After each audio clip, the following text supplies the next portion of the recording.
ত্রিপুরায় চা শিল্পের বিকাশ নিয়ে রাজ্য সরকারের প্রচার চলাকালীনই বন্ধ হয়ে গেল হরিশনগর চা বাগান। এতে সরকারের ভূমিকার সমালোচনা করে বিক্ষোভ প্রদর্শন করেছে সিআইটিইউ এবং ত্রিপুরা টি ওয়ার্কার্স ইউনিয়ন। চা বাগান শ্রমিকদের গুরুত্বপূর্ণ দাবি নিয়ে সংগঠনগুলি শ্রম দপ্তরের সামনে বিক্ষোভ করেছে এবং ডেপুটেশন প্রদান করেছে। সংগঠনের নেতৃত্ব জানিয়েছেন, এই বন্ধের জন্য সরকারের নিষ্ক্রিয়তা দায়ী, যা হাজারো শ্রমিকের জীবিকাকে বিপন্ন করেছে। পটভূমিতে জানা যায়, রাজ্য সরকার চা শিল্পের প্রসারের দাবি করলেও এমন ঘটনা শ্রমিকদের অসন্তোষ বাড়িয়েছে। এতে প্রভাবিত হয়েছে শ্রমিকদের বেতন, সুবিধা এবং কর্মসংস্থান। সংগঠনের নেতারা হুঁশিয়ারি দিয়েছেন, অবিলম্বে পদক্ষেপ না নিলে বৃহত্তর আন্দোলন গড়ে তোলা হবে।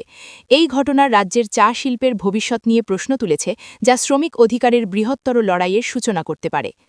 সপ্তাহে তাদের মজুরি দেওয়ার যে ব্যবস্থা ত্রিপুরা রাজ্যে আছে, এই মজুরি না পেলে পর তাদের পক্ষে খাওয়া দাওয়া করা সম্ভব হয় না।